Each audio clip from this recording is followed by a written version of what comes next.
Ngaturi kasugengan pramiyarsa, sugeng pinanggih malih kalian channel YouTube Keli SP, channelipun tiyang Ngayogyakarta ingkang misuwur saindenging Nuswantara.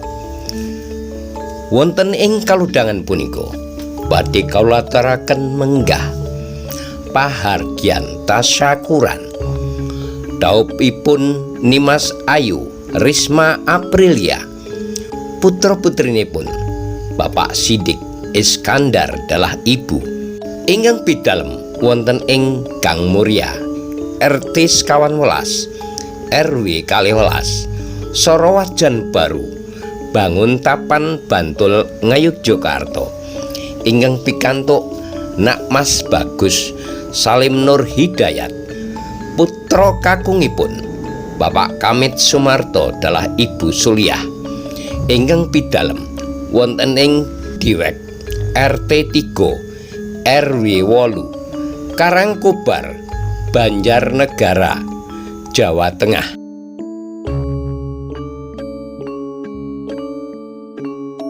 Saderengipun kalajengaken kasumangga keparenga-paring tandha tresna kanthi nunul subscribe wonten ing channel punika, channel Keli SP, channelipun tiyang Ngayogyakarta ingkang misuwur saindenging Nuswantara.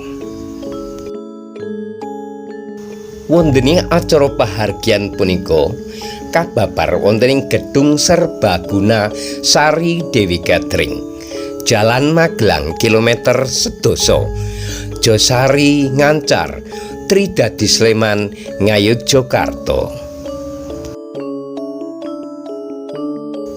Ing rikala semanten dinten Selasa tanggal 17 Juni 2020 watawis jam 51 panjenenganipun Bapak Kamit Sumarto dalah Ibu Suliah ingkang lumantar panjenenganipun Bapak Zahid Hasan utawi Bapak Ustadz Jayeng kepareng hangaturaken putra kakungipun ingkang asesilih Mas Bagus Nur Hidayat ingkang kepareng kaijab kabulaken kalian Nimas Ayu Risma Aprilia, putra putrinipun Bapak Sidik Iskandar dalah ibu wonten ing Gang Muria RT 11 RW 12 Sorowajan Baru Banguntapan Bantul Ngayogyakarta. Alhamdulillah awit saking ridhonipun Allah Subhanahu wa taala sampun kaestoaken ijab kabul wonten ing dinten Rebu Legi 18 Juni 2020 wanci tabuh 8 wonten ing KUA Kapanewon Banguntapan Bantul Ngayogyakarta. Saking ingkang hamangkugati noninjih Bapak Sidik Iskandar dalah ibu tasih nyuwun ugungan doa pangestu mugi-mugi temanten kekalih sageta ndamel bali griya ingkang sakinah mawaddah warahmah cepet dipun paringi momongan ingkang soleh lan solehah.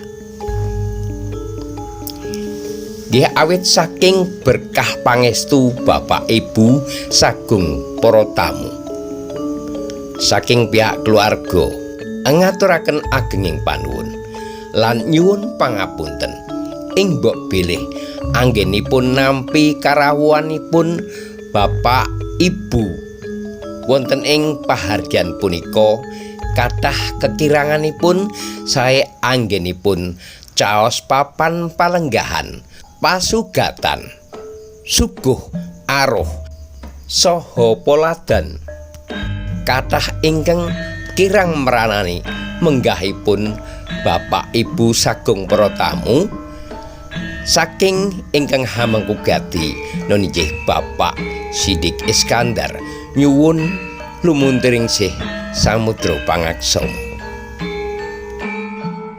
Pramiyarsa, panjenengan tasih nyawiji wonten ing channel YouTube Keli SP. Channelipun Tiyang Ngayogyakarta ingkang misuwur saindenging Nusantara. Kasumangga kaparenga paring tandha tresna kanthi nunul subscribe. Kagem ngregengaken wonten ing pahargyan punika saking di Kanada Production ingkang lumantar penyanyi-penyanyi ingkang sampun kawentar wonten ing Ngayogyakarta noninjih Mbak Andin, Mbak Rara, ugi Mbak Asih sumadyo caos panglipur dumateng sagung para tamu.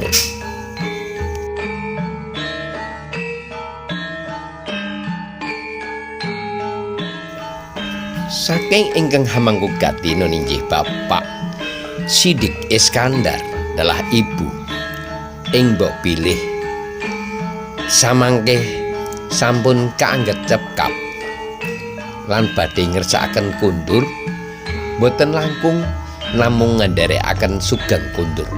Mugi tansah rahayu ingkang sami pinanggih.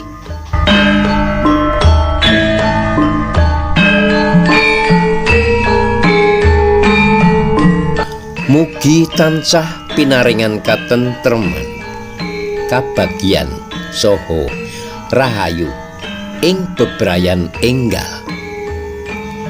Lan mugi dados keluarga ingkang sakinah, mawaddah, warahmah, tansah rukun lan ayam tentrem selawase. Sugeng nglaksanakaken urip bebrayan enggal. Mugi Gusti Allah paring berkah lan nugroho kang tanpa kendhat. Ugi mugi tansah pinaringan rejeki ingkang kathah, anak turunan ingkang soleh solehah, sarta slamet donya akhirat.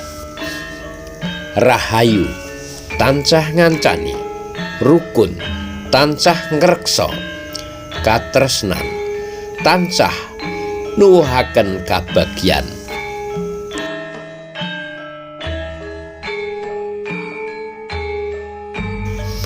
Matur nuwun ingkang sampun nyawiji wonten ing channel YouTube Keli SP.